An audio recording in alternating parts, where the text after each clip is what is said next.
Good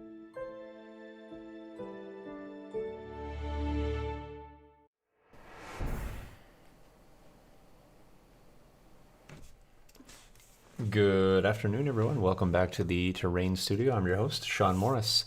Today on the Terrain Studio, we're back at the Kashyyyk Project, day 7, I believe, for us today. So super exciting there. We'll bring up the day 7 banner here. Throw that in the corner. There we go. So day 7 of the Kashyyyk Project. If you are just joining us for the first time, welcome. If you are a returning person, also welcome. And if you've somehow stumbled across this video, also welcome. So as I said, day 7 here for the Kashyyyk week. The Kashyyyk week, we're not 100% sure how long it is. I think it's about 9 days long, but who are we to judge? Its time is a constraint that is made by humans and not Wookiees. So we will continue on with Kashyyyk project today. We're going to work a little bit more on the barricade or the retaining wall. I'm not really quite sure what I'm going to call it. I think it's more of a retaining wall than a barricade, but we're going to continue working on that. It is glued together, at least in part. The laminated layers are done. I'm still combating that flex in that one piece of foam, so I'm just I got some tape on there right now. We're just sort of working that flex out. I'm also just sort of attempting today, now that I have the opportunity to have it all finished.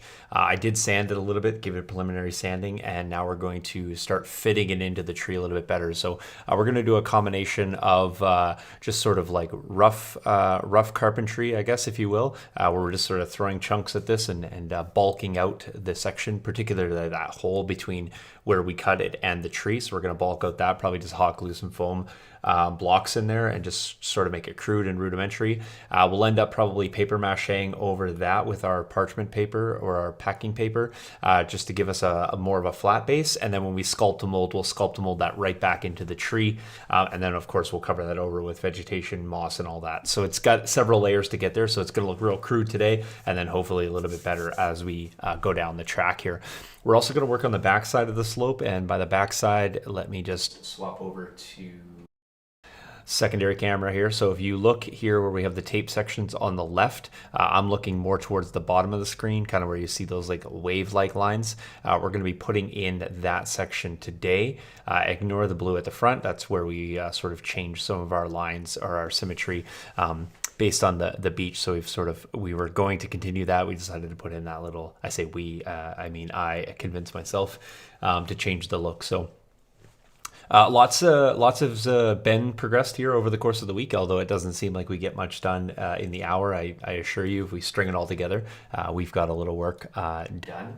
I'm probably just going to be working in front of you mostly today, so this is probably the best angle here. Just conceptually, I can talk about the things and sort of show you and wave my hands around like any good Canadian would. And we'll start to frame out a little bit of stuff. I am going to run back and forth to the shop periodically, so if I disappear, I'm still here. I'll probably talk to you from a distance now. There you go, and then I'll swap mics, so I'll be closer at times as well. So let's jump back to the main screen here, just in case you are joining us for the first time. Let's quickly recap the first 6 days, and 7 to be today. So day 1, we finished up the huts. We just got the little bit of platform pieces done. We wanted those done so that we could put them on the table to use for framing in and use them as a point of reference. So we did that.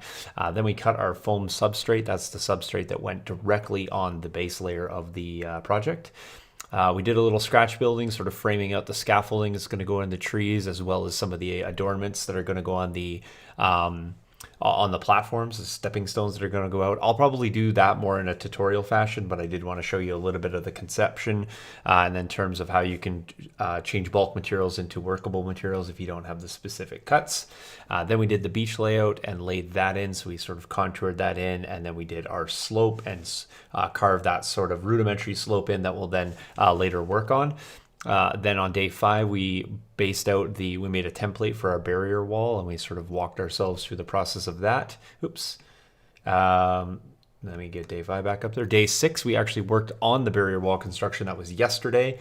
So yesterday we not only did the cuts on the foam cutter, the Proxxon foam cutter, but we did also get all the layers done. So we did effectively 3 cuts on there. And then day 7, we're going to continue with that wall construction, except for we're actually going to move a little bit beyond that and start working in some of the slope sections that we're going to do as well. So got about 52 minutes or so to get some things done.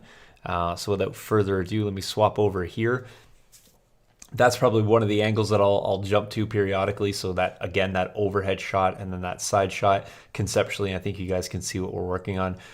We haven't worked much on the backside. Oh, I should also say the tree is affixed. I decided I was just going to bite the bullet and attach that just because I didn't want to lift it in and out, and specifically working with this retaining wall, if I am going to bulk out that section between wall and tree, there was no way for me to do that without attaching the tree. It was just going to become too bulky to move in and out, so I did go ahead and contact cement that in. Hopefully it will hold. I don't think that tree is going anywhere on its own, but it's in there nonetheless, so we'll progress on from there. Awesome. Bernard checking in from Ottawa, Ontario. Appreciate that. Anyone else checking in your portion of the world, please sound off and let me know where you are hailing from. All right, let's swap this over. We'll swap mics and we'll get going. All right, I'm just going to drink tea while I work because I work better when I'm powered by tea, just so you guys know. So this little mess that I had here, I was actually all cleaned up. And by the way, I did spend the morning cleaning the studio, so I'm very proud of that. And shipped off a project to another gaming company. It is in the mail. The first transport is away. Feeling pretty good about that. I always like to send things off from the studio. Just means that I can move on to something else. So on the bottom of this, just a couple things, progress from where I showed you. So this little piece right here, that black line that you see, that's that one piece of foam that we knew had a real flex issue. So we're going to take care of that. We're going to foam putty that in. It's going to be covered all over with plastic card, so it doesn't really matter. Awesome, Bernard. Yeah, drink as much coffee as you so choose. There's no judgment here. So hopefully that's not too loud for you guys. I know I'm really close to the microphone, only because I'm standing upright. But if you just bear with me, I'll turn that down a little bit. I realized I was like speaking right into the microphone like I was singing you a song. There we go. Hopefully that's a bit better there. I'll try to pay attention to the volume levels. So what we're going to do is we're just going to foam putty that in if it becomes a particular issue. I don't think it's going to be a problem. It's mostly on the back side or the side of the table anyway. So everywhere else feels pretty good. We got pretty good, let me rotate that, pretty good contact in and through there. So I did sand this. I sanded all that. This is all sanded here. And the rough shape looks pretty good. So you can see it's got that sort of round feel to it. Once we add the plastic card, it will just start rounding that out a bit more. And we'll use the plastic card to sort of create that bend to be a little bit more of a contour. So if it doesn't quite make surface contact everywhere, that's okay. It will still naturally round and we'll have enough points of contact, and then we'll fill over the top and then solidify the bottom. It shouldn't go anywhere. So awesome. Al checking in from England. Welcome, Al. So that being said, we have that done. Let me talk a little bit about something I shared yesterday that in my haste, I wasn't paying attention to today. So I flipped over this piece and I was adding the contact cement. Then I went and moved this piece over, and when I did that, I failed to remember which way I flipped it. And so when I put the contact cement down, I really realized that, hey, you know what? I actually wanted the other side of that done. So if you see this a little bit shiny, it just wiped it off, and it's fine. It's going to get covered anyway. But I was talking yesterday about making sure when you set pieces down, don't move them again. If you do, make sure you pay attention. I did not, clearly, so I didn't heed my own advice, but of course I learned the hard way. This in particular case, it wasn't a miscut, it was just glue on the wrong side. So not an issue there, but full transparency here in the studio, so nobody's perfect. Then what I was working on here, if you can see the bottom, if you see that little sort of like I guess, different color, I guess, where the words have disappeared. Remember, the tree itself is sitting a little bit proud of the full 1/2 inch foam. So it has a little bit of a lip in and around the tree here and along that edge. And so when I was setting this down, it didn't really matter so much in the template because it's 2-dimensional and it was quite flat. But when we set it down, we were getting a little bit of a lift next to the tree, so naturally we get a little bit of a slope. We wanted to avoid that, and so what I effectively did here was just cut in a I guess almost like you would do like a door, and where you'd sink in the door latch. So just sunk it into the door, countersunk, if you will, this foam. So now when I set this on here, I go into the tree, and now it has that real locking. So you can see now I can't actually push it. Because it's hung up. I can go this way, but I can't actually push here because it's locked into the tree. So that just gives me a really nice reference point. It's flush to the corner, and so now you can see I can just push that in. We're flush here, and there's no movement. So that's really a nice indexing point for me. Not only that, but it actually allows the foam to sit flush to the ground level, and that's also quite important. So. Yeah, so now that we have that done, we're going to work a little bit on this back slope here. We've already glued. I didn't really think you guys cared to see the contact cement portion. And then what we're going to do is just get a bunch of foam blocks and such and just start filling in the portion in and around the tree here. So I'm going to try to like roughly cut some pieces to fit as best I can. And for that, what I'm going to do is just use the existing template that we have and try to make it just sort of fill in, like I'll take the measurement of this round here and then sort of cut it across, and it'll be a little bit of hack and slash until we get it all the way in. So let's do that. I'm going to grab a couple foam scraps, if you will. I'm going to try to attempt to be a very diligent cleaner as well. So I'm not really, I keep my place clean, but it doesn't take long to get a disaster, and so I'm constantly resetting. And I'm trying to figure out if it's more efficient to actually clean each time or just make one giant mess and clean once. I'm undecided on that, but for today, just because you guys are company, I'm gonna tidy up as I work here. So, all right, let me grab. I don't know if you have a preference. Do you guys want to see this part develop first or the hack and slash inside the tree? It's probably less fun. So perhaps if you guys want, I can just start here. You guys let me know. I'll let you guys choose your own adventure today.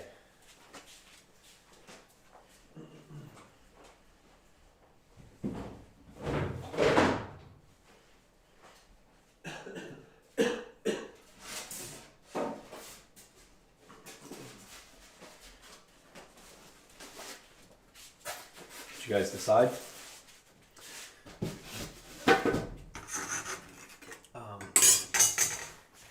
In the interest of waiting on you guys to make a decision for that, I'm just going to grab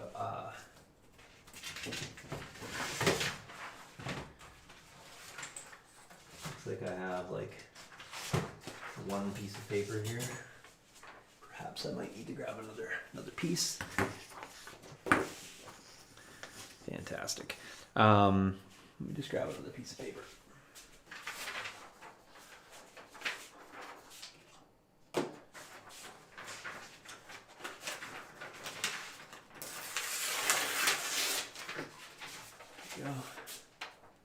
Dealer's choice for me, dirty work first. Oh, okay, interesting. All right, so hack and slash it is first. So this might be a little bit difficult to pick the angle out. Hopefully you guys can kind of see what I mean by sort of filling in here. So for that, then we're going to need a couple other scraps. We don't use full sheets for that.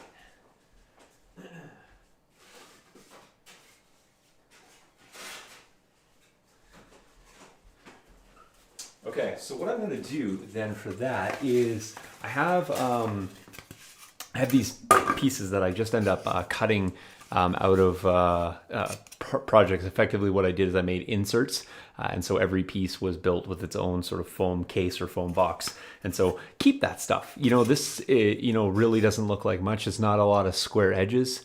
and it's really tough to sort of start projects without clean edges. But this stuff becomes really interesting, specifically if you want to like use a shim or maybe like bulk up something where you don't care what it is because you're adding a facade to it. So in this particular case, we're gonna cut a piece to kind of fit in here, and then sort of jam down in that tree. So what we're gonna do is we're gonna go back to our template that we had and start looking at what portions we're working on. So I'll kind of use this to transpose the work so you guys can actually see what space I'm working on under the tree. So I'm gonna work on this piece right here first. And so we're gonna try to make a foam insert to sort of fit in there. So let's just crudely measure out about as much of this as we can. And I have the cutter, it's over here, so we'll probably grab it. I'll probably do a little bit of moving. I was gonna do a studio tour for you guys, but I might just leave it and do a little Patreon piece on that, so I'm not sure how interested the general public is in my workspace, but it's not that exciting, but it might be more of a reference for people who are either looking to do this sort of stuff or looking for tips on hobby space setup. So, all right, so we're gonna do something like that. Now, we want to cut this to go in there, so we're actually concerned with taking off this portion as opposed to like taking it off and using this portion. This is going to become kind of our indexed point there. So we'll cut that on the Proxxon cutter, and then we got to figure out around the tree. That's where we're going to sort of hack slash and sort of fit it in. And then we might need to do some angling and that sort of stuff. So let me set up the cutter for you guys as well. So we're going to kind of do lots of moving here today, so bear with me. I will blame Bernard and Al for the choice. Al gave me the choice and Bernard said dirty work first, so hence that's what we're doing. Okay, so let's just go ahead and cut this, and I'll sort of sit down here to do this. Turn that on. I'm going to give that a little tighten first. Check what temperature we're at. We don't need to be so high. There we go. So let's just, I'm going to start wide here, and then we'll hack down as we go. And again, this doesn't need to be, while it is sort of indexing into an existing piece, we don't have to have super tight seams because we will definitely have to paste over the threshold because we won't get this super flush. All right, there, that's out of there. Oh yeah, just because you referenced that, Al, I'll just show you. It's a little embarrassing, to be perfectly honest, but I do like Legion, and obviously I do a full podcast and all that stuff, so I'm pretty dedicated game-wise. But if you want to, I'll show you the real embarrassment here. Let me just rotate this guy here. So you're seeing a couple shells of Empire there, really. You know what, I'll do the other camera. Be a lot easier. So you're seeing a couple shells of Empire there on the bottom. There's a few more shells of Empire. Then you move up, and then there's some Rebels along the very bottom, then Empire, then more Empire, then CIS, then core sets, and then specialist packs, Maul, up there, some priority supplies, bunkers, special edition or Luke limited edition, Mandos. There's a whole plethora of jazz there. So yeah, it's a fun collection, fun game, and I do enjoy that. So let's just get back to where you guys were seeing me work here. Oh, there we go. I think that's reasonable. Okay, so now we have this, and we're going to, let me effectively pull this back out so you can kind of see. Again, I'll reference what we're working on. We had this piece, and see, we're not too far off. We want to sort of fit this in here, and then accommodate the distance between here and the tree. So that looks a lot worse than it is because it actually has a black marker line. So this is pretty tight. There's a little bit of a gap here. So we'll fix all that. We'll slope that in, But now what we need to do is we need to figure out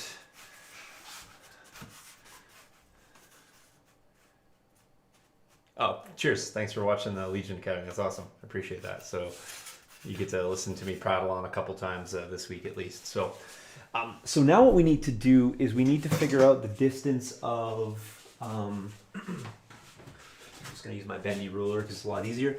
We need to figure out, okay, how much are we going to go and how tight are we going to fit to here? So if I'm going to go from there, roughly from there, it's going to need to look something like this. And so we're going to go ahead and I'm going to just take that measurement one more time.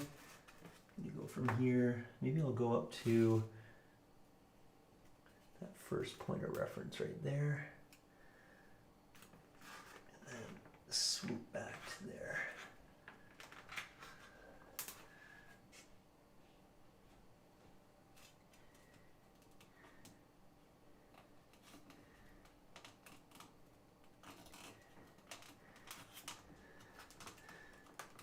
All right, maybe we'll try something like this and see where that gets us. This is going to be crude, so don't expect big things out of this. All right, let's give this a go. We're going to leave ourselves a little bit of room, a little bit of wiggle room. And if we got to cut it again, we didn't waste really any super usable pieces. So.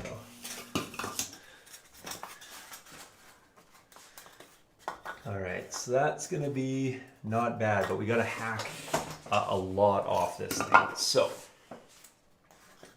first things first, we're gonna use a little point of a reference. We're gonna kind of go up to this first knuckle, and we almost need to cut out like a very large portion of this. So I'm just gonna start hacking out most of this. Just to start swooping in and around the tree.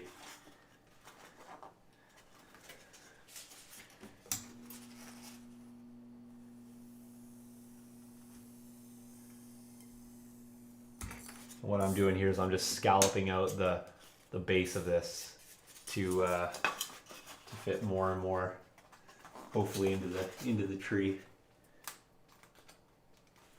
And what I might do here is I might just hack this piece like that, because then it's a little easier for me to work in more and more pieces here.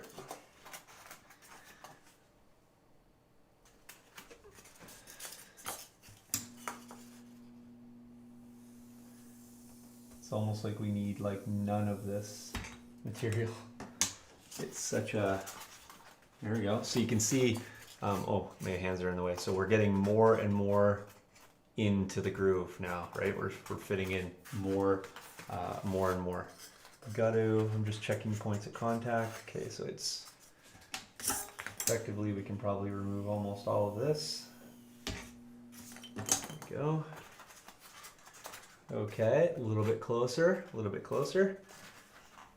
Hitting still there, so we're gonna take this off. There we go. All right, not bad. Touch more.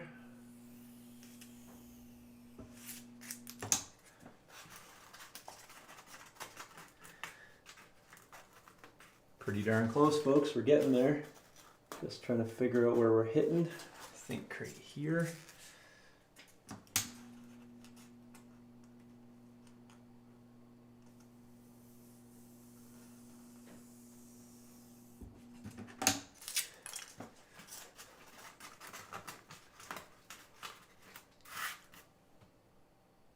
Money. Got it. So again, what this is effectively doing is nothing. No one will ever come by and be like, oh, that's amazing. That transition point that you made there is spectacular. However, let me reference this.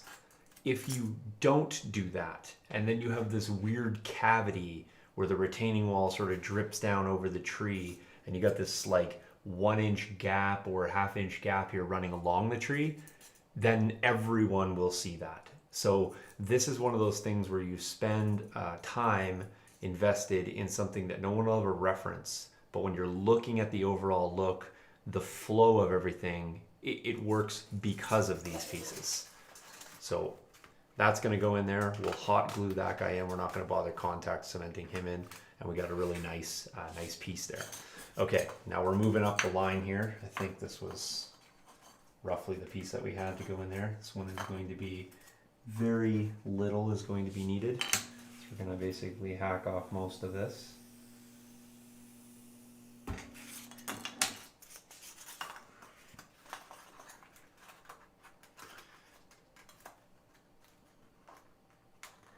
one is going to be a little harder to fit in, to be perfectly honest, just because it's going to have to sort of slot down on this weird angle. So we're going to cut most of this one away. There, I'm going to scallop out the bottom.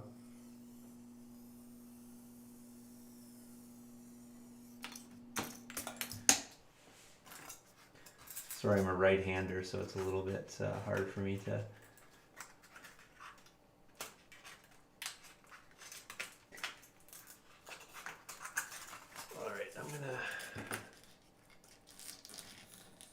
hack that off. Okay, there we go. So this one wants to fall down a little bit. Not surprising, because there's not a lot of room to go there. So what I'm going to do, I'm going to just pull this out for a second, and I'm going to show you guys this side, and I'm just going to tape them flush, just to literally give you the visual of this. You can kind of see what it is I'm working on the back side, like how it's a bit of a challenge to get these fit in particular. So great. Let me first adjust the camera. So let me come up here and show you. So this is what we're working with. So here's the tree profile. The tree set's right here. This is the top portion, and then that's what's pressed in against the tree. So what I'm doing right now is I'm just scalloping out these top edges so that the roots are able to interject right in there. I want it to look like this is part of the root system, and so like this is built into the roots, and so when doing that I got to create that visual of the roots still coming down in. So I'm just trying to get those pieces to fit. And then when that fits into the tree, it gets nice and flush, and the tree sort of follows that contour. So not taking a lot of time. It could. It just depends. I guess I'm just getting lucky here. And I don't have a lot more room to go. I just basically have to sort of go up to this piece here, finish that off. This one's going to be a little bit different because I have to do both a vertical face as well as a horizontal face. But we have somehow lucked into a couple of these. All right, so next up, we're moving along here. Which contour are we at here? Reference, reference, reference. All right, we got that done. So now we're going to basically follow from here, this little mark on there, all the way up, but we need to do an extension past this piece, a good portion, and then we're going to have to back slope that. Okay, so let me grab a pencil line here, just to give it a little bit more of a reference point.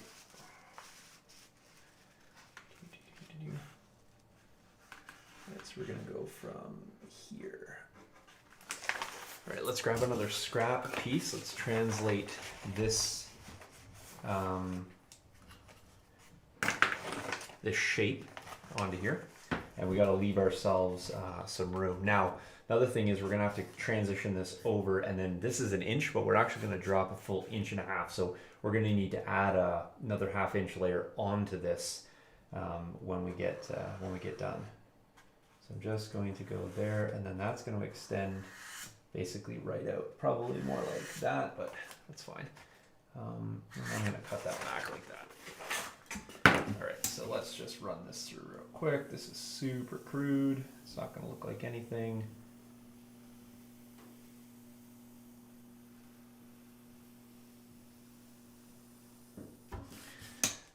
All right. So yeah, that doesn't fit at all, as we certainly knew it would not. But we're going to start to fit it in. So first things first, let's hack off almost all of this. Particularly in there, it's gonna probably start a bit wider, cut out this way a bit, and then start shooting sharp in. And then we're gonna run this right out to the end.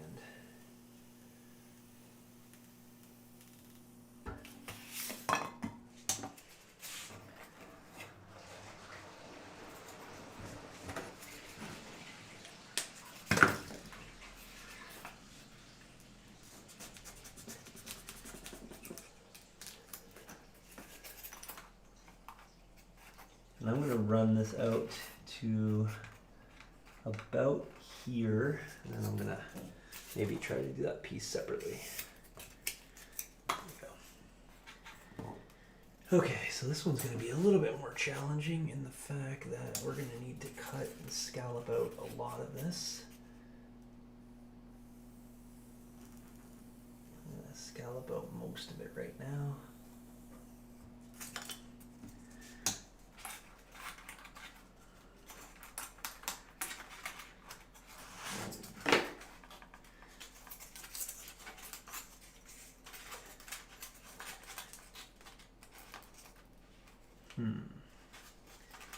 I somehow missed it.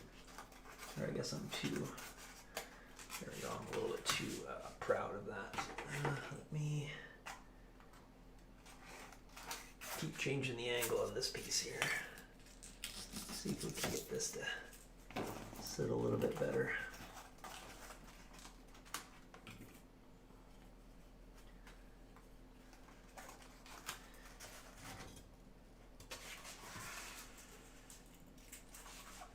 Can you guys actually still see me? Yeah, I can a little bit.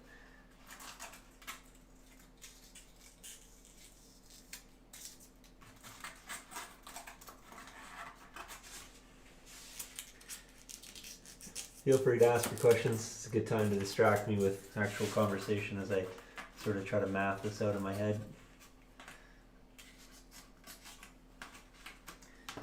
I'm just going to try to tape this in. It's a little hard for me to work next to the tree there because the angle is so pronounced. Okay, so that piece isn't terrible, but I could have done a bit better. So I'm gonna take this back to the drawing board a little bit, and I'm going to retrace this there.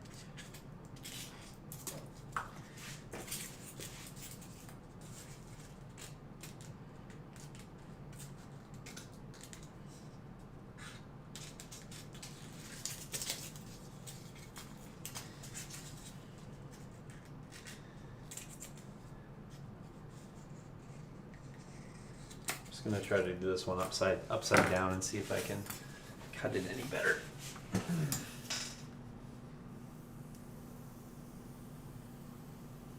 Said it's very, very awkward next to the tree.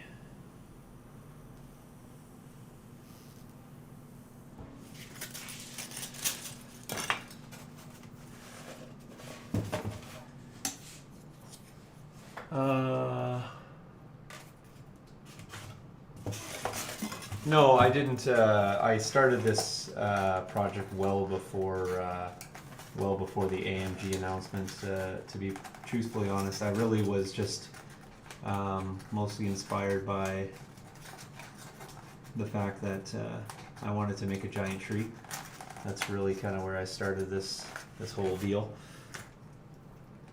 I like the exaggeration in Star Wars, and I like to try to take on some of the challenges of trying to recreate some of the worlds. And so Kashyyyk was just of interest. So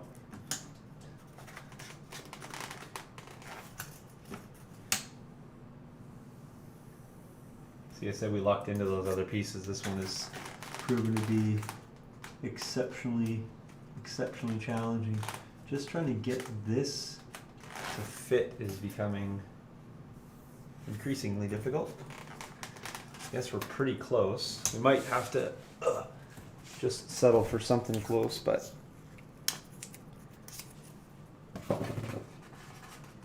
problem is the smaller we make the piece, the more we have to, the more pieces that we have to cut, unfortunately. So we're there for shape. We just have to now scallop out the back side again.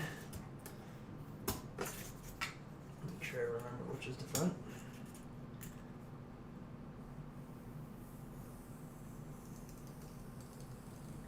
Just try not to lose any of the front contour here.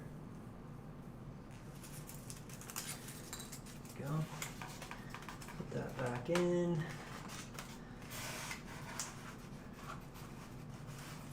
Find that point, turn it off. Alright, so we're not bad. We're not bad. We're just going to trim this front edge a little bit. Keep fitting it in there.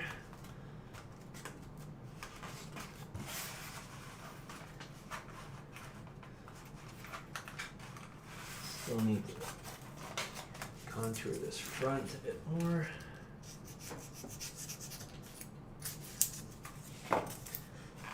It's just hard to see the slope because of course it's hidden the second we put the tree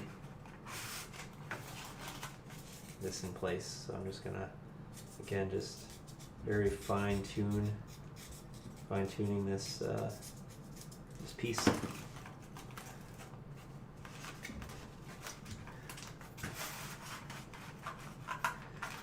We're very close.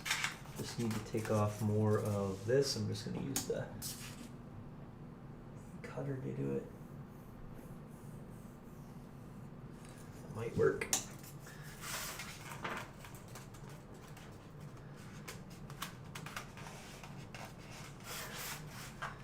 Oh, we're getting there. We're rubbing a little bit. I just got to figure out where. I think just on the sheer size of it. So I'm just going to take a little bit of that off altogether.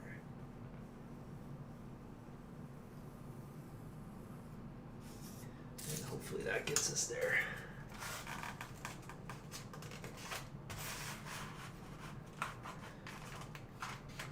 Okay, I think we got that one. I might just trim that.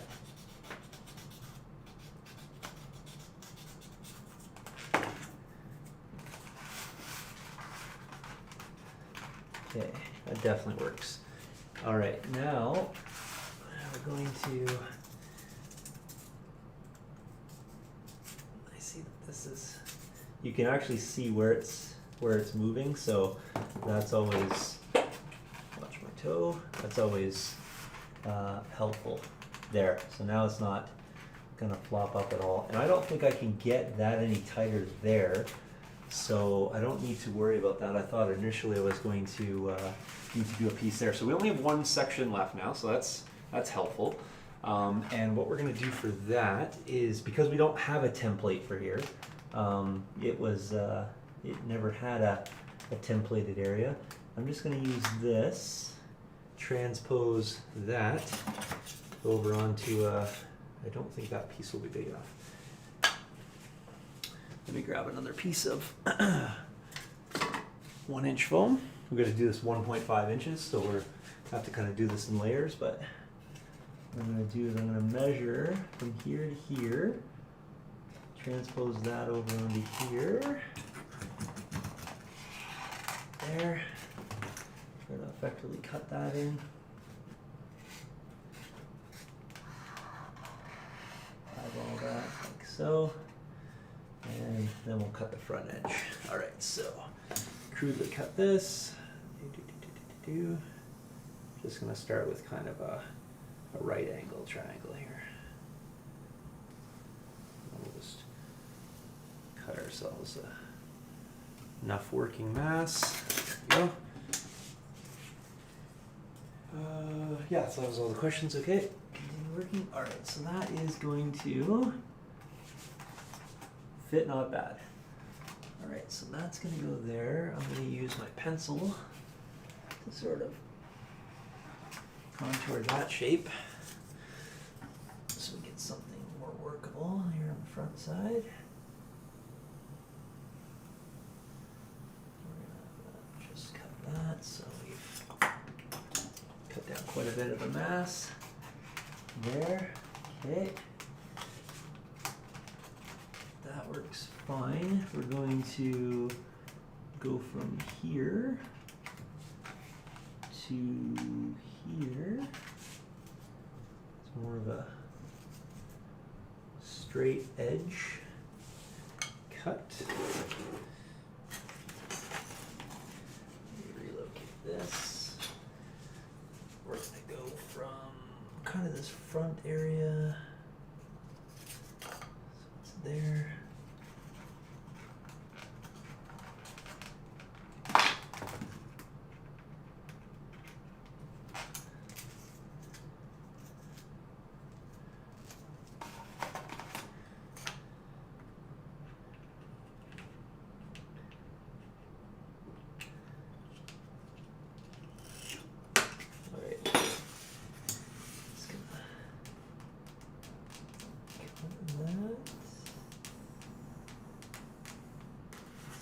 There. It's going to give us roughly the piece there. Okay. Now we're going to scallop back this edge there, and then scallop this edge considerably.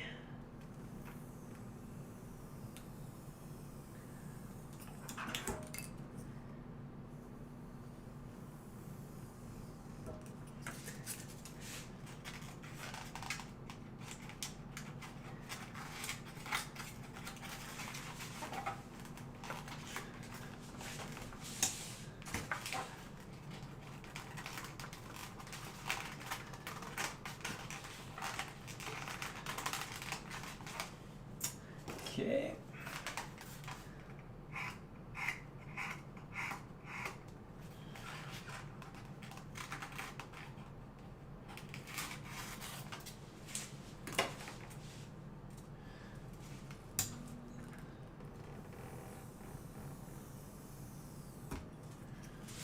Do that, and then we're going to cut this across here.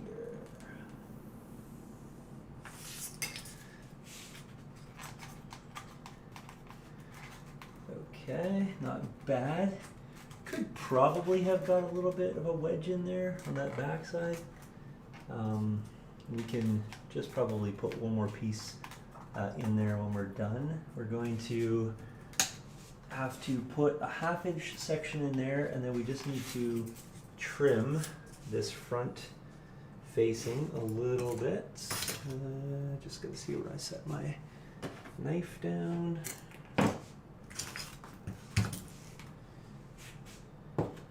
If you guys can help me locate the knife, be fantastic. I somehow have misplaced my knife. I'll use the one I have over here. So let's just clean this edge right here. Wedge that in there. This one's going to need a little help to stay up. This doesn't have a lot of backing. There. And we're going to have to do a little bit of sanding to get this to match the face, but that's okay. The face of the wall, that's fine, because that'll be what foam putty's for. All right, and yeah, we'll probably do that one with a bit more of a wedge. I might even just try that guy, see if I can get him a bit tighter, because I want to have a bit more length and a bit more girth.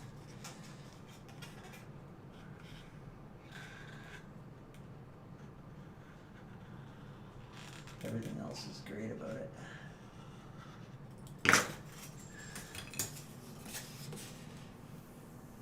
there's no point in just having something that you're not happy with. To me, it just eats me up. So I will literally lose sleep over it if it's not to my liking.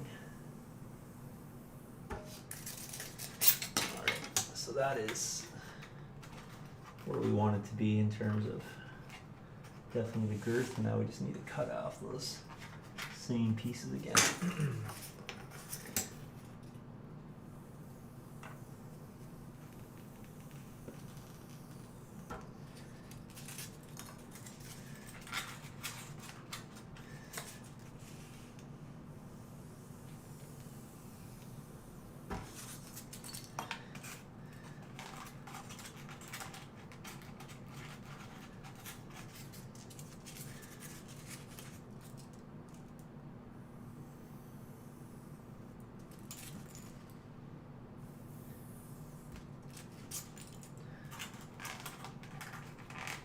Already infinitely better, certainly in size.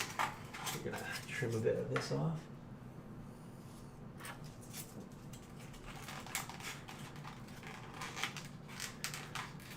There we go. That's exactly what I needed to do. And the only thing I need to do now is just cut that front facing line.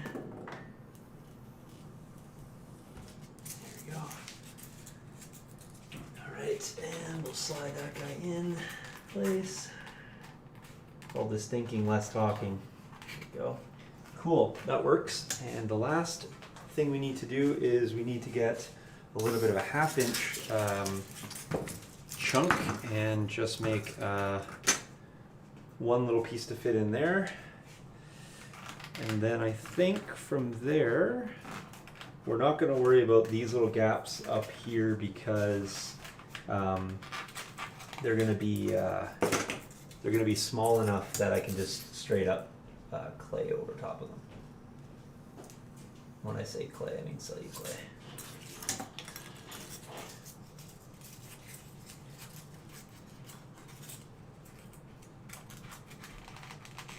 I just felt a little bit of back pressure on this side here with this.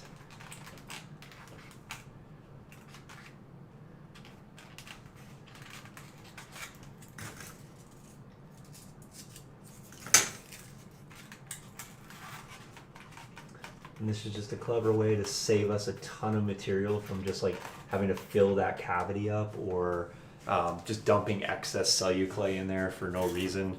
It will stay wet for a super long time, especially because it'll trap moisture in there. It won't have air exposure.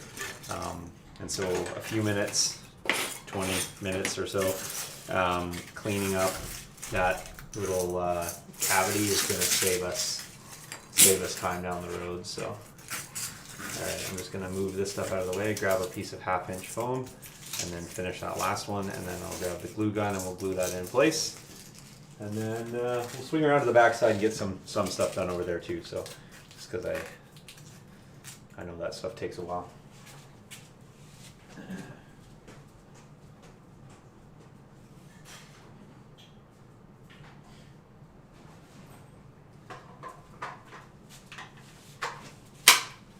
Alright, so we got that guy ready to go.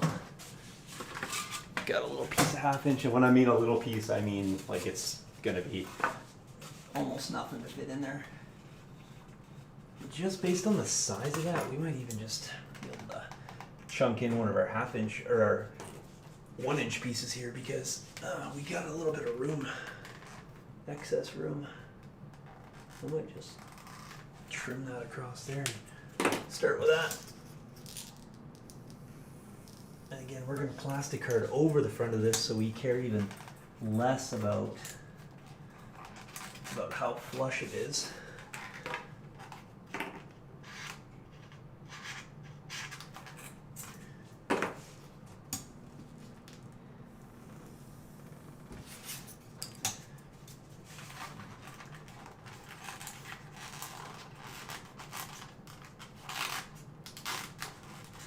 I think that's what we're doing right there.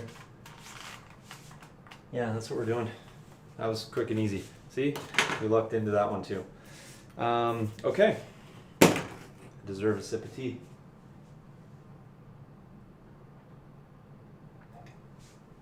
Right, let's fire this up. Somewhere on here, there we go. So I think what we're gonna do, in the interest of getting these to flush fit better, we're going to glue them to the base plate first, because this is not actually attached. And then when we're ready to adhere this, we'll go ahead and glue that. Put the contact cement on. Let that set up, and then it takes about 20 minutes or so. You glue both the board as well as the piece you're going to stick down, so you have that double adhesion. And then what we'll do is, as that's drying, right before we're about to stick it on, we'll heat up the glue gun, or I will heat up the glue gun. I'll tack the back sides of those and then go ahead and push them in. I don't really care if I get adherence between these and the tree. It's the gap that I want to close in, because the celluclay is going to be actually the adhesion property. It's gonna hold both the surface here to the tree. It's gonna gap fill. This is not needing to be secured to the tree, nor does the tree need to be secured to it. So this was really all about gap filling. So it doesn't matter that I glue that to the tree. It just matters that I make up the balance of this space here. So I can just pull that off, and we'll kind of work this through. I have it all taped in place, and so we'll just pull these pieces off strategically as we go back through. And then in turn we'll remove the tape, and we'll be fine. As that's heating up, I'll just kind of again show you guys on camera here what it is that we were sort of creating. So that weird profile where the tree sort of coming in this way, cutting into that, and then we've recreated. So you can see it's much cleaner on the top than obviously the backside, and that's just because it's a nice smooth edge we're working against there. So all right. I'm going to sit down here a second because my back gets exceptionally sore leaning over to do said item. Don't really need the Proxxon cutter in my face, so I'm going to move that. Unplug that. We did not bad for keeping clean. You can definitely tell the glue gun's getting ready there, because we get the first drip out of there. Okay, just tack that off on there. Go. Okay, so not sure the best way to show you this, but if I can prop it up, that way you guys can kind of somewhat see it. So I'm going to go ahead and pull this first piece out there. So just be careful when you're using your hot glue gun. If it's super hot, it is going to melt a little bit in there, and so you'll want to be somewhat cognizant of that. So I'm gonna squeeze. Maybe he's not quite ready. Feels like it's there. No, it's not quite. It's a little bit stiff still. Okay. I am gonna go grab another glue stick while that's ready, because we're just about there.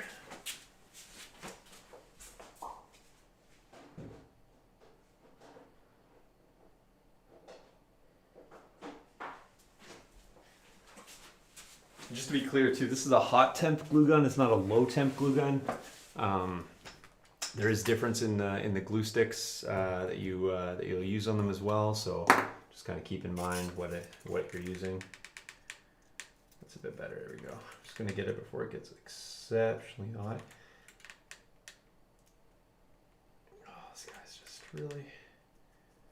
Sometimes the glue sticks get down to the end and they sit in there. They get a little bit harder than you would like. So. It's wanting to be more difficult to squeeze out, but that's probably going to be enough. All right, so I'm going to go ahead and get in here and then just glue it in. Just try to be as flush as possible. And we can go back afterwards, like, because we may not get it in the exact position that it was there, and so once it's glued in, trimming the backside of this is a lot easier, because we're going to trim it in place as opposed to taking it out, putting it in, taking it out, putting it in, and so that'll infinitely become easier to do that. Put a little dab in there. All right.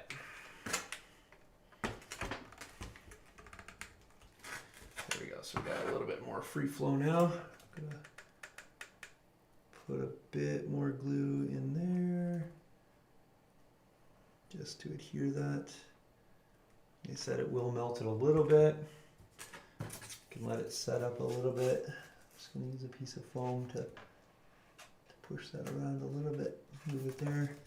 If you want to take any like small wedges, or if you think you got a gap piece that's a little bit wide, you can go ahead and sort of jam them down in, as the glue will melt and give you the opportunity to do that.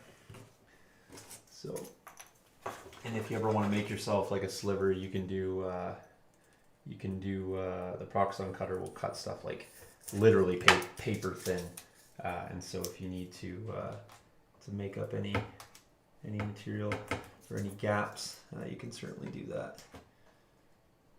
I'm just going to keep wedging some pieces in here. There we go. Then when I go to glue over the top of that, it'll be, or paste over the top of that, it'll be golden. All right, I'm going to move on to the next piece. The glue gun is definitely ready now.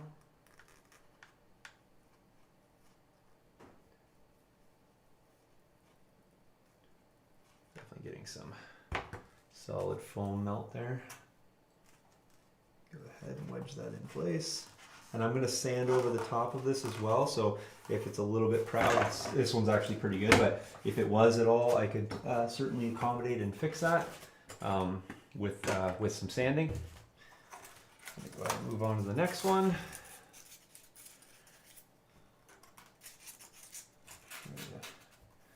Fit that in, figure out where all the points of contact are. There we go. Getting that melt in there.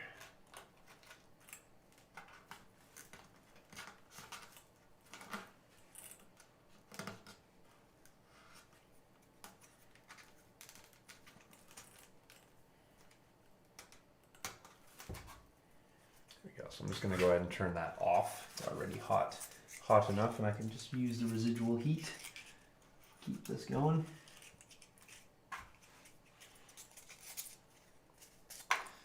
All right, so I'm going to go ahead and glue that guy in there.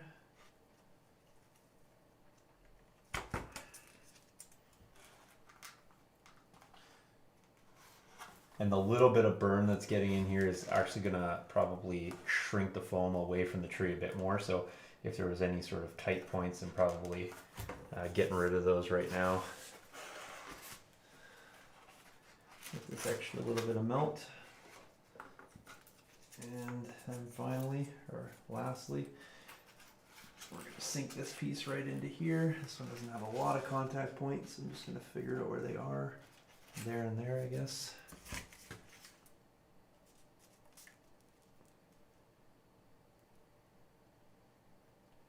Burn my finger, fun. Jam that right in there. Exceptionally hot.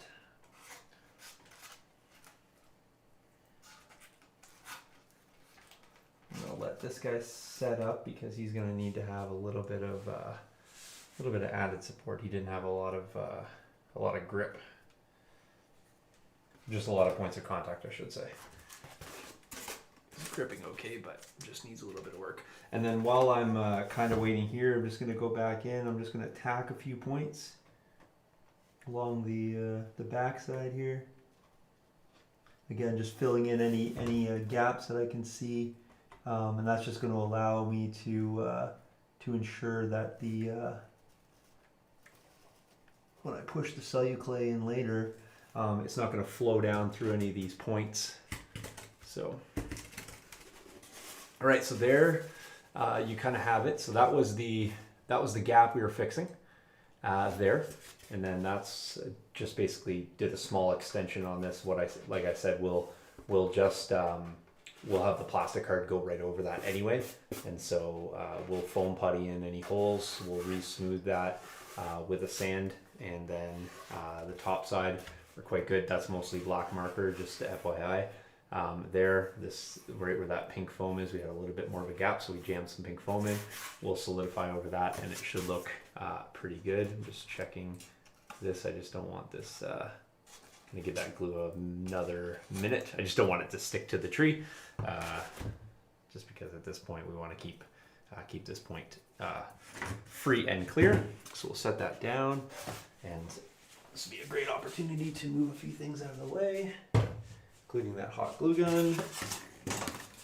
There. Let's grab some of these scraps, and then we'll get onto that back side. We'll give you a little bit of an extended edition here today, because I did the dirty first, which is less exciting, but part of the experience. Yeah. So anyway, we'll have that fit in there. You can see index quite nicely. I see that there's just one portion catching. It's this last piece that I put in, but I can see that now, so that's easy.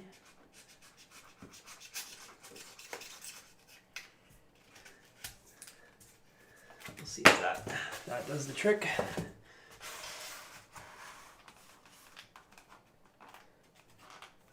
Just about.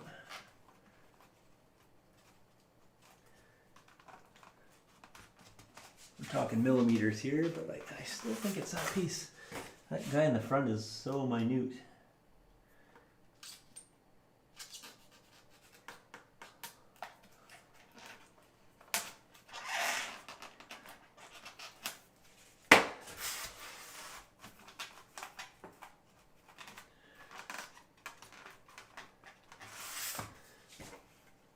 I'm not trying to. There's almost nothing left of them, but we're gonna finagle it till we are super comfy. I think that got it. Might just trim this guy a little bit too.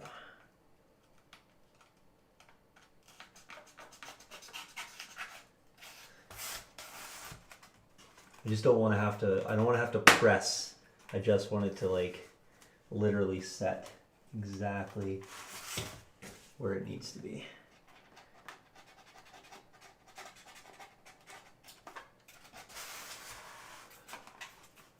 Some millimeters gain here.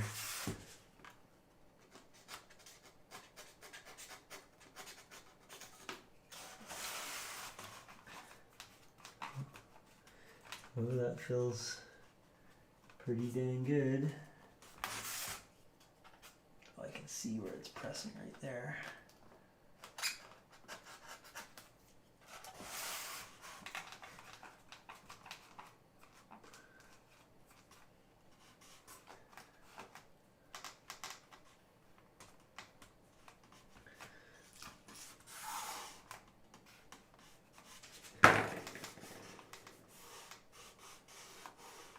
Yeah, I think we're golden. Okay, got it. Excellent. Yay for me. Okay, so let's do a little bit of finish work on this. Now that we love where that placement is, we're going to now I'm just gonna press it, just because when I glue it, it's gonna be pressed to the maximum. So right there. I'm just going to draw in our reference line for this now, just so I can index this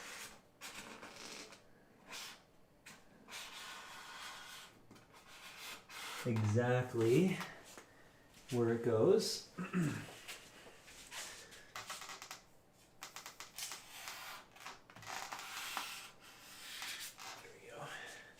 And we'll probably trail the wall off there just in the front side. Okay, so that's in place. Now what we want to do is we wanted to cut in that little bit of a transition down. So I think we talked about doing about a 1 inch transfer down from here. I think that's what we had originally discussed, and I think the 1 inch gives us a nice slope. We're going to do a 1 inch with a slope cut into it though. And so that's going to be a little bit of a different beast. If I grab a piece of 1-inch foam here, what we're then going to be able to do is transfer directly this contour onto this piece. So we can do it one of two ways. We could just use the template, although the physicality of this, I think, is going to be a little bit easier. So we're going to go, just trying to think how far in we're going to go. Probably about into there. So then if I set this over onto this, following that, I want to bring this up to about where it's going to connect, and I think that's probably about right. There, I think that's roughly it. And then that way, that's going to be right at the tree, which is in about there, and then we'll slope that down. Yeah, so I think that'll look good. We're going to make sure this matches up nicely on the edge-ish. There. We're going to go ahead and pencil line in the contour. Because we are going to lose a little bit of that that material. So this material, what we're going to do now is we're going to effectively cut this out so that it fits in there. Now this is a bit of a wasted material in the sense that like it's not going to work for, we actually want this space, and then we're going to redefine what that looks like. This is a big enough chunk though that we can do something with it. So no matter how small your pieces become, they're always usable for something. The only time they become a little bit difficult to use would be like something like this. This doesn't really become very usable. This one here, to a lesser extent, you know, it's got a little bit of a patch there. So don't throw out anything that's too big. Certainly the more square it is, the easier it is to work with, but occasionally you're going to have to just have pieces like this. This was already a scrap piece though that I then used for a scrap piece. So I believe that is the correct economical use of that. So scrap for scrap is okay, as long as you have some sort of functionality out of it. So, all right, so what we're gonna do now is we're going to move the cutter back up because we're gonna cut this piece out. All right.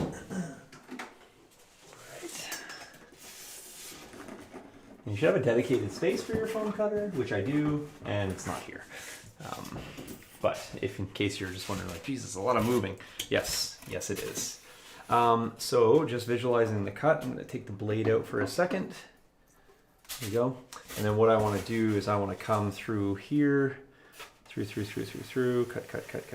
cut. Gonna get to here.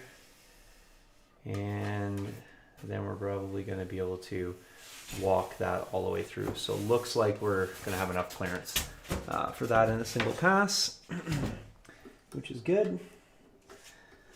Let's rethread this. It's tight, looks good. Tighten that up. Let's make sure we're cutting flush. Looks good. Okay. I would have liked this to have been a bit smaller of a piece to manipulate because I can keep it a bit tighter, but it is what it is. Here we go, live on camera for all the marbles.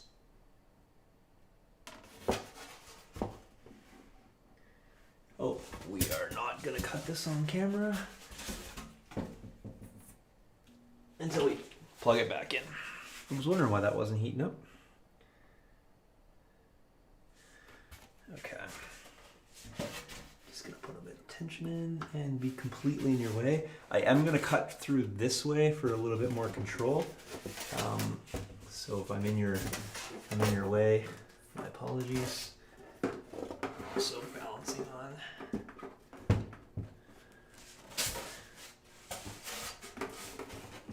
we go. Now we're gonna attempt this. All right, here we go.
Okay.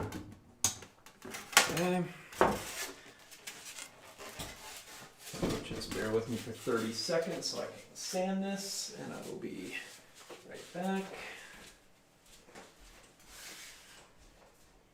I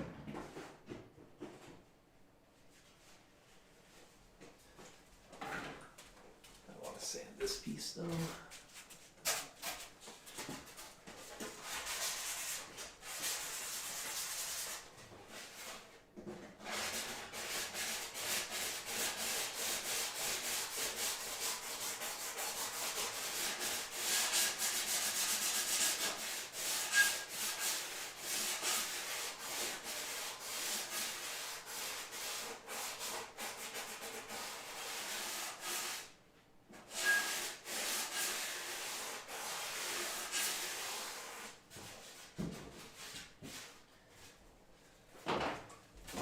So we got that ready, and it looks something like that there.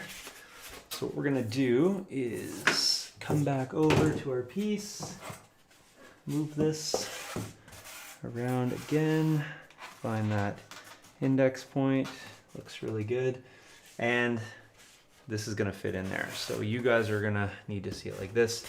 That's roughly what we're looking for. Now, I just did a crude measurement, so it's not gonna be overly tight, but that's definitely tight enough because the celluclay is gonna really bank up against this. And so we have plenty of room to work with that. Now, what we need to do next is we need to account for how much transition are we going to do? Where are we going to transition it down? I think we talked about roughly before, we talked about sort of sloping it almost all the way out to here. Now, based on the nature of this piece, we only have so much. So what I think I'm going to do is I'm just going to slope it to here and then right out to there and then basically to the edge like that. And I'm going to have that sort of gradual slope come down this way. What we're also going to need to figure out is the distance from here to here. That's going to define our edge, and then we'll be able to basically hopefully draw a straight line across there and then calculate that measurement as well. So we're going to need to do a couple things. First, we need to do this because we need a little bit of working space. And then we're going to lay the big piece out, take a measurement, grab our T-square, draw a line, run it through the cutter, and get ourselves something that fits, we hope. That is all in theory. Everything always is, I guess, until you make it happen. Okay, let's grab this guy here. So we have decided that we're going to do a little bit of a slope like that. So running along here, and then we're going to kind of slope it this way. Initially we said we were going to shoot it out a bit more. I think that's still fine. We get a nice natural break and we'll slope down that way. So what we want to do is calculate the distance when this is in its final resting position, which I think we agree is about there. We've indexed it. Looks pretty accurate. I don't like that one for measurements. I like this one for measurements. And so what we're going to do is take a rough estimation. 12 inches is our mark.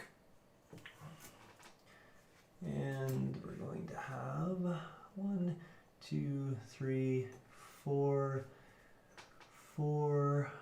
and we're going to go up to, so that's 1, 2, 3, 4, 5, 6, 13 sixteenths. Let's put a little line on there. There we go. Okay. So now we're going to go translate that over to here. It's going to be close. So we can account for the gap on this side if we need to. We're going to assume this is fairly square. Could be a wrong assumption. Not too bad. It's not too bad. And then we're going to run the T-square across, and then hopefully it's it's pretty good. It's not a ton of material to waste, but I think we'll be okay. We can account for this. And we're going to assume that this edge is fairly square as well.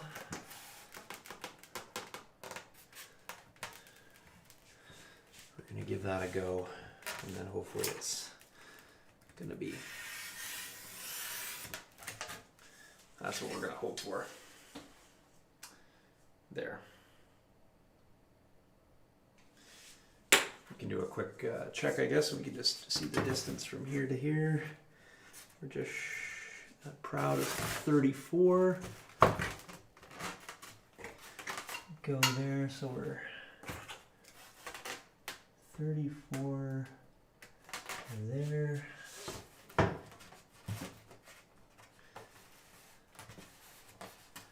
That's not bad. It's not bad. We could probably come in, I'd say just a hair if need be.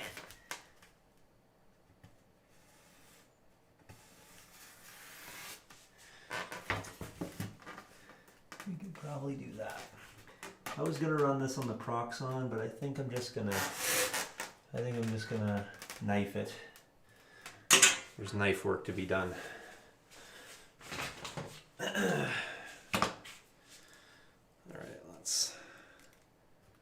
Swap this over. I think it's blade time, folks. You should have seen the blades I burned through yesterday. Holy smokes. Unbelievable. I did 7.5 hours of foam cutting not on stream yesterday. And in that time, I actually made 0 pieces of terrain. That's saying something.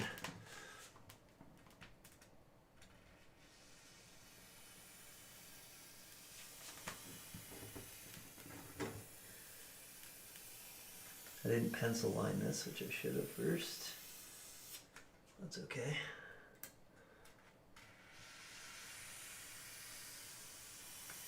I'm gonna have a baby arrive home at some point here. Too, just FYI, I might get loud for you.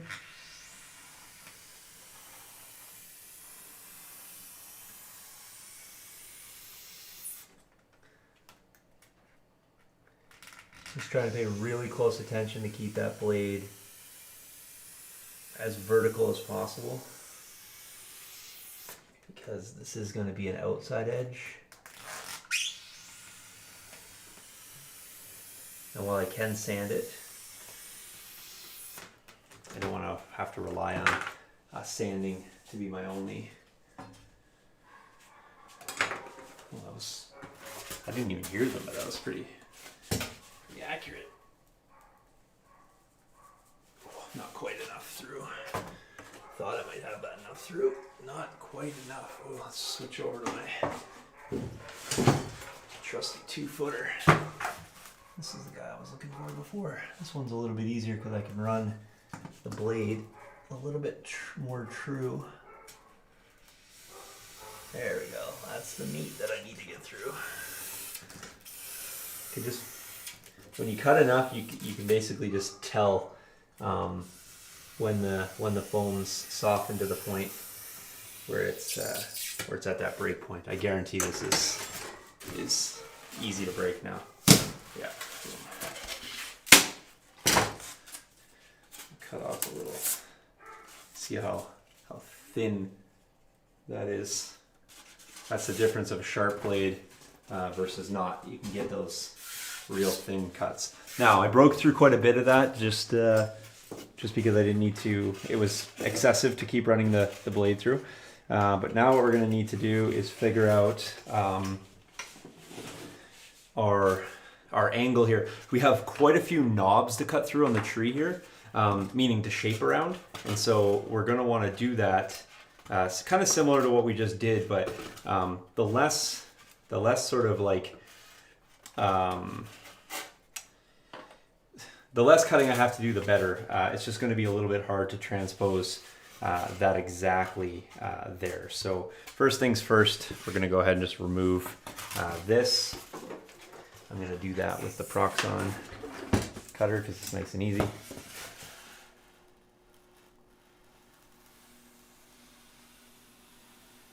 I can go quickly with this one because this one is actually just a hand-drawn shape, so it doesn't really matter. There we go. Nice and easy. That's our beach contour. Now we're going to want to figure out how much of this are we going to remove. Part of me, because it's on this slope, part of me really just wants to math out and take out this squared edge. You guys can't quite see, but there we go. There's the square edge of the tree.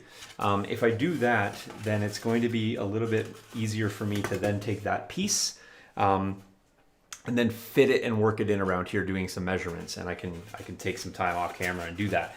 Then if I mess it up, it's just going to be, I just need to replicate a square piece and then start again, as opposed to having to start again from this. Now the challenge becomes then just indexing where this is going to go and where this is going to fit. We know that it's going to fit here, and it looks pretty good, fits pretty well, so we just got to figure out and index this exact angle. So we'll do that now. Just gotta grab a pencil. And so what we're gonna do is we're going to just create and replicate this angle here. I was gonna try to use that to help me if I can. Don't know if it's gonna fit in there or not. Not quite, I guess. So I might have to eyeball that. It's okay, I can probably manage. Alright, so what we're gonna do is try to cut that along here. So if we rotate that back around, that should roughly give us this angle. Hard to tell. Maybe not quite. No, not quite. Alright, so we're going to have to take the reverse of that. Alright, got to math brain this out here. We have so much tree to work around, so we want to get this right if we can.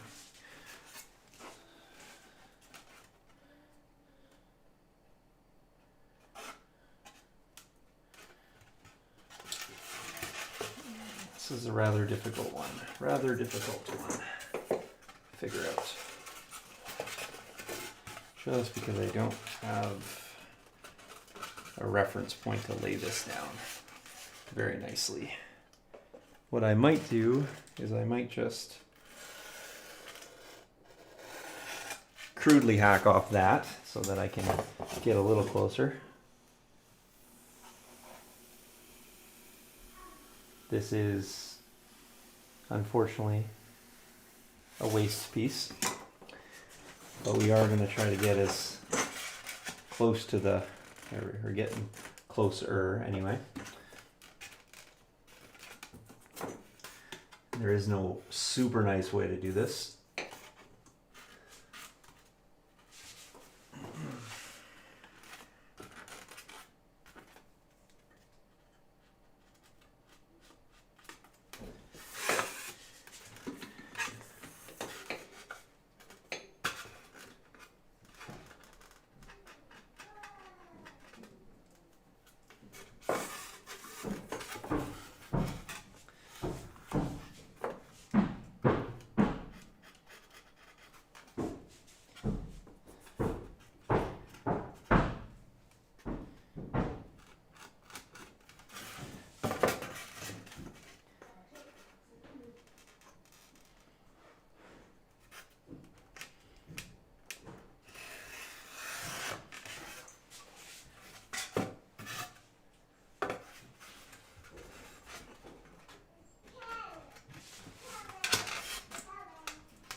That's not going to be too bad, and we might be able to live with that. It's a little bit of an estimation, but I'm going to see how close we are with it and then account for the problem once it's incurred.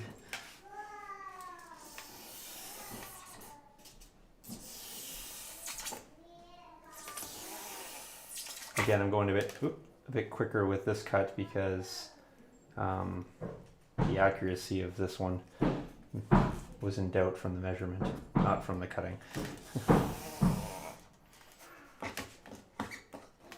That foam is real stiff. It wants to grip that blade. There you go. We got for time. Oh, it's a long one today. Let's get this blade in and then we'll call it good for this. I will continue working on this. I have nothing else to work on this evening, so I'll be at this today, tomorrow, and Sunday for full days. So expect to see lots before we bring it back over to the Patreon.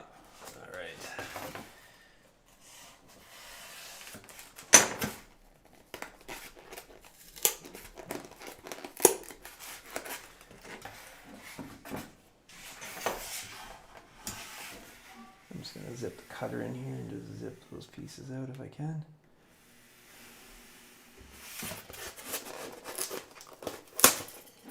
There we go. Yes, I'm cutting towards me. Yes, I have a large piece of foam in my way.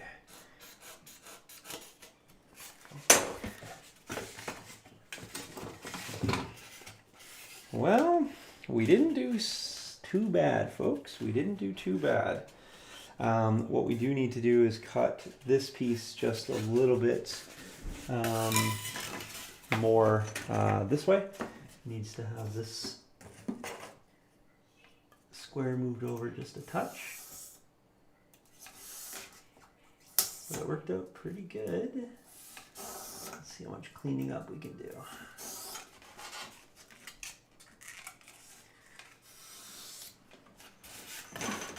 Hard to break off the slivers, so I just need to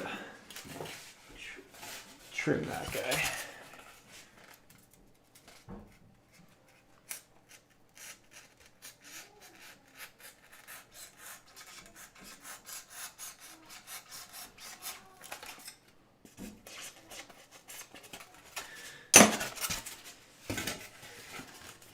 Okay, not bad, not bad.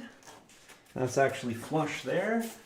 That's actually flush on both those sides. The only thing we are is a little proud on this edge. And I think if we, I'm not sure the best route. I think if we just, I cut that in a little bit, is that going to give us any more? It will let us settle that in a bit, but I'm afraid it gets too far down that way. I might run that through a little. Can't really push that through that way. Might run this guy just a hair. I'm going to use a little bit of a trick here.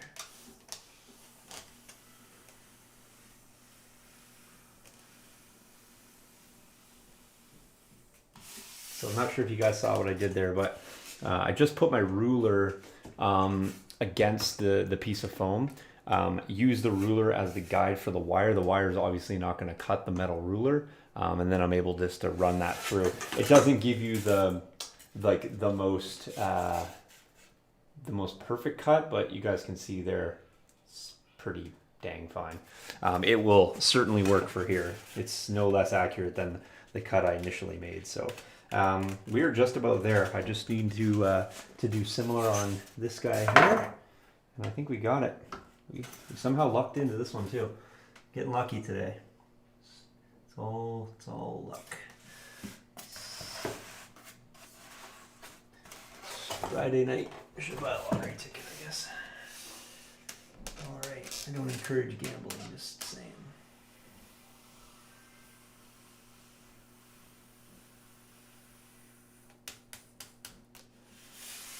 Go. Same sort of trick there. Not something that I would replicate or use like in place of measuring typically, but just when you're trying to like cut those little slivers, Yeah, we just need to go, just needs to come down a smidge more. That's just to square up this bottom, but we are so close. I'm actually quite happy this worked out as quickly as possible. As quickly as it did. Came to work.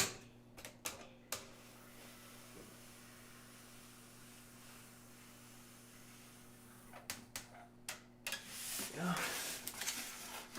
Perfect. Are we there? Nailed it. Okay. So let me recap where we got and show you what we got going on. Slide that guy in, index him appropriately. He wants to live there. This guy wants to live there.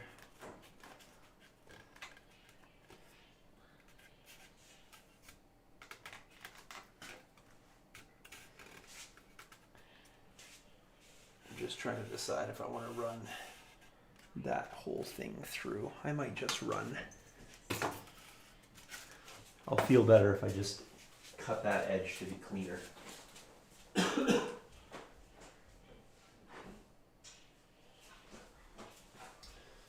So I talked a little bit about this before, about the Proxxon cutter being able to kind of cut those nice slivers. We're gonna do it right now.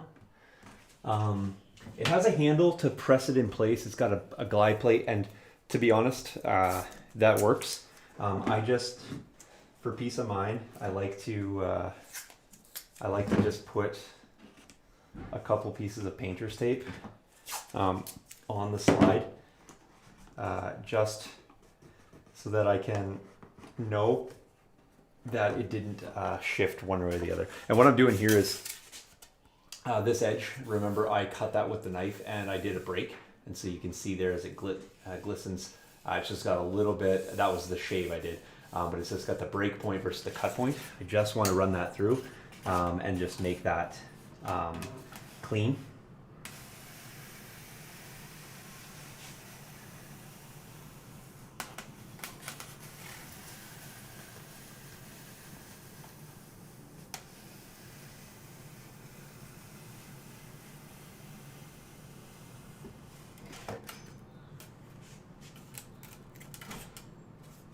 Can see how thin this is. Like it's thin, like it's like terrible. Like not terrible, it's good, but terrible as in I can break it apart. So good, and then you can see the difference now of that cut. Much cleaner. You guys can see that. Go. Okay, and then we're gonna lay that in place. Slide that against here. And you're good. So not bad for an hour today. Just sort of framing that up. Maybe at home you're saying that's not a lot of work for an hour, but we got this cleaned up, so that is a nice flush and ready for us to put the celluclay in. We didn't do anything to retaining wall other than sand that off. That only took a few minutes. I assure you off camera. We got the back slope piece laid in. Now we're jumping down from here to an inch and a half jump down. But what we're gonna do with this piece is, and one of the reasons why I wasn't overly concerned with this section, let me just grab my, it'll be a little bit more conducive if I move you guys over to the other cam. There we go. And let me bring it down just a smidge. There we go. Fantastic. And you guys got any questions? This is a great time to ask them before I jump off here. But so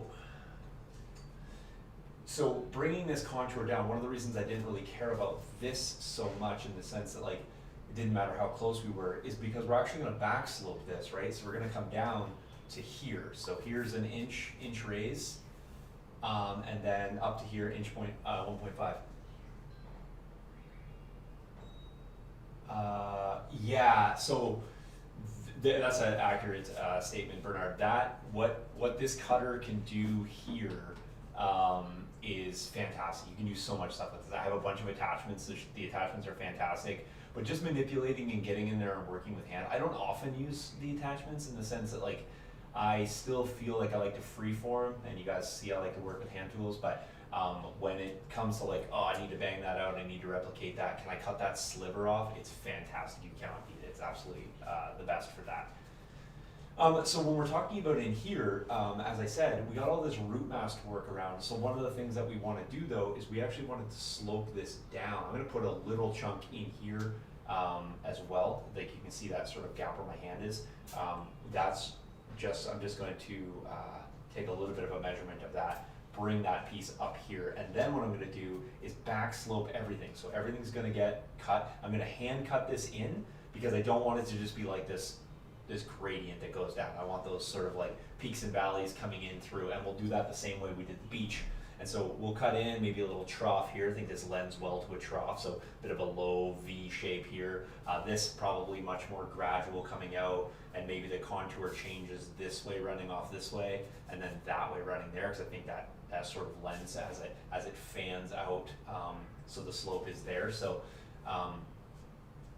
yeah, and then from this point here, probably just a really hard truncated slope right into the trunk. So pun intended there. Truncate that slope going down into the roots. Maybe this, maybe it explains the root system sort of emerging up, so the ground's going to sort of cascade down. And then we really got that nice flow going through here. Sharp drop here, and then flowing down into here, into that beach this way. So see how much you can do with your hands? You can really just build a whole table if you just talk with your hands enough. So, and then we got this really nice flat portion here, 1.5 inches jumping down, boom, boom, boom. We'll end off as we have been in the last few days. Let's see where those huts are gonna go, what they're gonna look like. I know we're gonna have that one hut on the front side, and then, or the front side of that slope, and then drop this other guy in. He's gonna be right there, cascading over or overlooking the beach on that side. Boom, now we have that in there, all looking really fun and interesting. We'll swap you back to the front cam. Then we'll jump back to the screen, and then we'll call it a day, because I have a baseball game somewhere to watch. So yeah, so there you go. So there's a great shot of the Proxon cutter and almost none of the table, but you guys can see we got that nice elevation in, those elevation changes. And let me grab a mini just for scale, because I think there's been a couple of questions about scale, and I think maybe it's lost in translation a little bit here. Let's grab a couple clones, and we'll grab a Wookiee just because. It's because people were wondering, like, how big is that tree? Well, let's just put it in perspective. There's a Wookiee. It's not the best spot to show you, but and then there's a couple clones there. Let me put the Wookiee next to the house there, so you can really see the size of this thing. It is quite large in the sense that when you get some minis on there, the huts, they're reasonably sized. The platforms, they're about twice as big as the hut, and then everything else just gets bigger and bigger from there. And then you can see sort of the transition, that 1.5 inches there, still able to be traversed by the mini, but certainly going to be a difficult section to go up there. This 2.5 section on the front is too tall, so it can't transition here without a climb.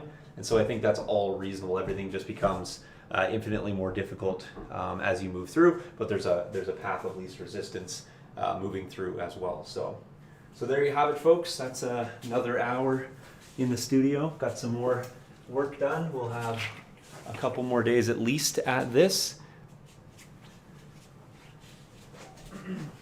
Appreciate that, Alan. We jump back on cam here, and we will end off. There we go. Perfect. So there we go. Day 7 in the books, folks. Day 8 tomorrow. Tomorrow we'll likely work on getting that transition slope in if I don't do any of that tonight. And if I do get that in tonight, we actually might do some celluclay work, just starting to get some of the bulkier areas filled in. And if I don't do that, I'll probably start on the plastic arc wrap, because I think getting that done is going to be quite important as well. One final question. I'm worried that the miniature may not really fight in the terrain since it looks tight. Yeah, I'm not sure.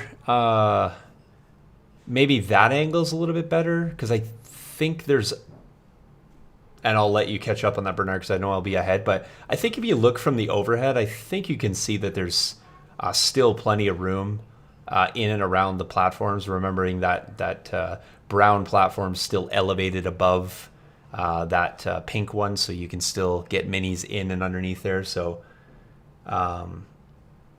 you will certainly be able to use ascension cables to go from like the bottom pink to the platform, so that's perfectly acceptable. We'll have the vines as well, just sort of have simulated ascension cables. But I think there's enough room to fight in and around. This is a skirmish table, so it is naturally tighter, and that's just the way it goes. But hopefully that image there gives you a little bit more of a perspective about where minis can move and sort of mingle and move around. So you got to remember that the elevation adds infinitely more surface area to the table as well. So you will have additional spaces to play as opposed to actually losing playable space. So, all right, I will leave you there. Hopefully that answers your question or gives a little insight there, Bernard. So the two huts seem close together. They are close together in the sense that they're tight physically, but again, there's the wall that runs in between them, and so they're physically distant because of that wall itself. So it's like kind of like fighting up a barricade or across something. So the hut can be moved around too at this point. I'm probably going to incorporate the base plates in. So if I decide that I want to have an inch or two around, but like I'm not sure how many skirmish tables you've fought on, but they typically are a lot tighter. They're more congested, and the idea with this one being is that there's when you look at the Kashyyyk design, they are tight together. That's kind of how they have them. They are clustered, sort of like almost like housing complexes, and then you have a bit more beach space. So I want to have them a little bit more congested to kind of give that feel that's a housing unit there. And then I'll have obviously much more open space as that gradual slope goes down and things like that. So I also want to make it a little bit tighter that I don't have large vehicles moving through that particular area. I do want them sort of congested on the other side. Now that being said, if you look at this as opposed to going let's say top to bottom from like the black mat to black mat, if you were to go the other way, table to table edge, you have both the left and the right hand side that you can move vehicles up. So depending on which way you're fighting, that congested space may actually be a deployment zone, and then the other side will be much more of an open beach. If you fight crosswise, you'll have an open beach front, an open slope front, and then those two huts being close together, they're more centrally located, and so they're a little bit more equidistantly placed, and so it's a bit more symmetrical in the sense that neither player has a distinct advantage of being able to get into the hut area first. So just trying to like use a little bit of table design as well as symmetry to the table to sort of explain some of the rationale behind the placement of that. So I think in due time everything will come, and maybe you're right, maybe things will have to shift, but I think right now I'm okay with the placements just based on all the criteria that I just discussed. So we'll see. I know I appreciate any feedback and thoughts on that. I guess players have to walk up to a table and decide their approach to the battle based on how it is and not how they can manipulate it. So if I leave them close, I guess it's just for players to figure out kind of thing. But I think with the natural elevation change there, it'll give a little bit of a reprieve between the distance of the buildings themselves. And I also do want to add a little bit of a way to come up the barricade a little bit easier than the clambers. So yeah, awesome. All right, guys, I will catch you tomorrow, same time, same channel, and hopefully you have a big crowd. Tell your friends and bring along some folks if you like. I appreciate the questions. Please feel free to comment on the video, share it out if you'd like, subscribe to the YouTube channel, and if you're not already a patron, go join. And if you are a patron, thank you very much for that patronage. I will continue to give you content that makes your money worth the value, at least I hope so. And I will catch you guys in the next video. Thanks for watching. Cheers.